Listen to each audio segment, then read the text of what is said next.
রাস্তায় ভিক্ষা করে চলত তার জীবন, কিন্তু মৃত্যুর পর ঘর খুলতেই মিলল বস্তায় বস্তায় টাকা।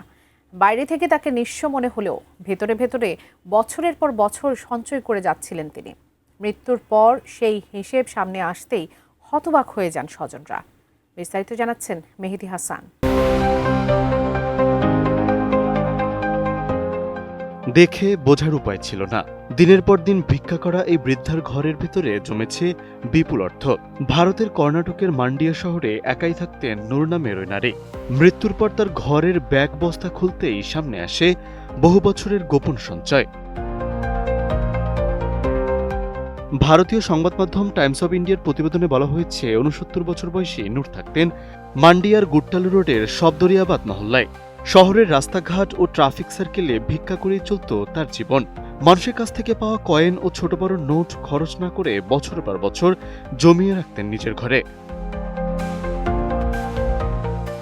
জমানো সেই অর্থ রাখার জন্য ছিল একের পর এক ব্যাগ ও বস্তা। বাইরে থেকে সাধারণ ও অভাবী জীবন কাটলেও সেই ব্যাগগুলোর ভেতরে যে এত বড় সঞ্চয় জমেছে তার সামনে আসে কেবল তার মৃত্যুর পর। Breaking news! Angela could circle!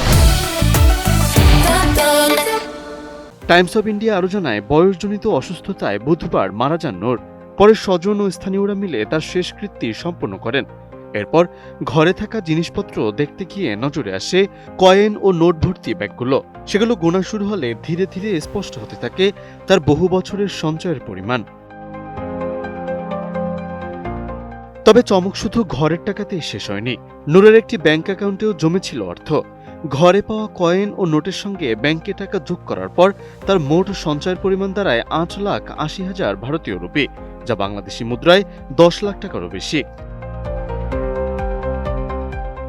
Police জানিয়েছে, নূরের মৃত্যু স্বাভাবিক এবং বয়সজনিত অসুস্থতার কারণেই হয়েছে।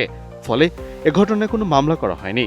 তবে সারা জীবন রাস্তায় মানুষের কাছে হাত পেতে চলা এক নারীর মৃত্যুর পর এমন বিপুল সঞ্চয় সামনে আসায় ঘটনাটি এখন আলোচনার জন্ম দিয়েছে। মেহেদী হাসান, এটিএন নিউজ।